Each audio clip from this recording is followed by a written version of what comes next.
Assalamualaikum warahmatullahi wabarakatuh. Perkenalkan, nama saya Vivit Ayunda Putri dengan NIM A11122159. Saya dari kelas D. Saya akan membacakan sedikit materi mengenai moderasi beragama. Moderasi adalah ajaran inti agama Islam. Islam moderat adalah paham keagamaan yang sangat relevan dalam konteks keberagamaan dalam segala aspek baik agama, adat istiadat, suku, dan bangsa itu sendiri. Bapak Zainal Abidin juga menawarkan 4 langkah mengembangkan moderasi beragama untuk generasi milenial, yaitu pertama, manfaat perkembangan teknologi media sosial dalam menyebarkan luas moderasi beragama. Kedua, melibatkan generasi milenial dalam kegiatan positif di masyarakat. Ketiga, perlu ada ruang dialog yang memadai bagi generasi milenial baik di lembaga pendidikan, di rumah, dan di masyarakat. Yang terakhir, mengoptimalkan fungsi keluarga sebagai lembaga pembinaan karakter yang positif. Nah, prinsip-prinsip moderasi beragama dalam Islam itu dibagi menjadi 3, yaitu prinsip keadilan, prinsip keseimbangan, dan prinsip toleransi. Prinsip keadilan itu terdiri dari tidak berat sebelah atau tidak memihak, berpihak kepada kebenaran dan sepatutnya atau tidak sewenang-wenang. Prinsip keseimbangan terbagi menjadi 4, yaitu keseimbangan teologi, keseimbangan ritual keagamaan, keseimbangan moralitas dan budi pekerti. Yang terakhir, keseimbangan proses tasyri.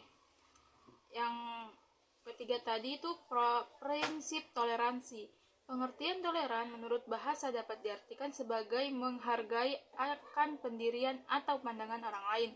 Akan tetapi, dalam konteks agama, walaupun berbicara tentang konsep moderasi, makna toleransi bukan berarti kita selalu membenarkan atau mengikuti cara pandang orang lain.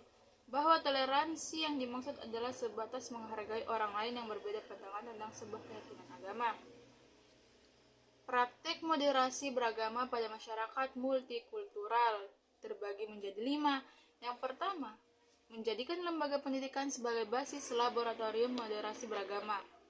Kedua, moderasi beragama bagi peserta didik di perguruan tinggi dan sekolah. Yang ketiga, internalisasi nilai-nilai moderasi beragama dalam lembaga pendidikan. Yang keempat, model internalisasi moderasi beragama dalam pendidikan. Yang terakhir, pendekatan moderasi sosio-religius dalam beragama dan bernegara. Menjadikan lembaga pendidikan sebagai basis laboratorium moderasi beragama. Ada beberapa langkah strategis yang bisa dijalankan pemerintah, yaitu moderasi beragama harus menjadi perhatian pemerintah dalam membuat narasi rencana pembangunan jangka panjang nasional atau biasa disebut RPJPN. Sebagai keseriusan pemerintah dalam menggaungkan moderasi beragama di kalangan umat beragama di Indonesia. Melibatkan lembaga pendidikan, pesantren, madrasah, dan sekolah, perguruan tinggi, dan lembaga non-formal lainnya dalam memperkuat nilai-nilai kemanusiaan, nilai-nilai kerukunan beragama, dan moderasi beragama.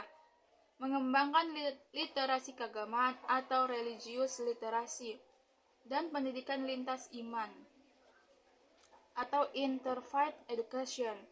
Sekolah mesti memperbanyak praktik pengalaman keagamaan yang berbeda sehingga kita bisa menjalin kerjasama antar pemeluk agama. Moderasi beragama bagi peserta didik di perguruan tinggi dan sekolah.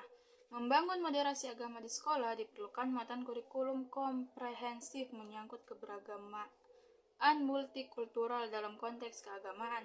Menurut Ahmad Rumadi, paling tidak ada 3 hal yang harus dilakukan pemerintah, yaitu penguatan komitmen beragama, penguatan toleransi, dan anti-radikalisme. Internalisasi nilai-nilai moderasi beragama dalam lembaga pendidikan. Abudin Natta memberikan 10 karakteristik nilai moderasi Islam dengan istilah yang disebutnya sebagai Islam rahmatan lilamin, yaitu pertama, pendidikan Islam damai, yaitu pendidikan yang diarahkan kepada pengembangan pribadi manusia untuk memperkuat rasa hormat kepada hak asasi manusia dan kebebasan mendasar. Kedua, mengembangkan pendidikan kewirausahaan serta membangun kemitraan antara dua pendidikan dengan dunia usaha dan industri. Ketiga, mengembangkan ilmu-ilmu sosial yang profetik. Keempat, memasukkan materi toleransi beragama. Yang kelima, mengajarkan Islam moderat yang menjadi Islam mainstream di Indonesia. Yang keenam, mengembangkan pendidikan yang seimbang antara kekuatan penalaran dan pengembangan wawasan intelektual, penguasaan sains dan teknologi atau HAIT, pengembangan spiritualitas dan akhlak mulia, heart dan keterampilan bekerja vokasional atau hand, yang antara satu dan lainnya saling menopang. Yang ketujuh, mencetak ulama yang intelek dan intelek yang ulama. Yang kedelapan, pendidikan yang menjadi solusi bagi problem-problem pendidikan saat ini seperti masalah dualisme dan metodologi pembelajaran. Yang kesembilan, peningkatan mutu pendidikan secara komprehensif. Dan yang terakhir itu ada peningkatan kemampuan bahasa asing terutama Inggris dan Arab. Sekian pemaparan materi dari saya yang berjudul Moderasi Beragama. Sekian.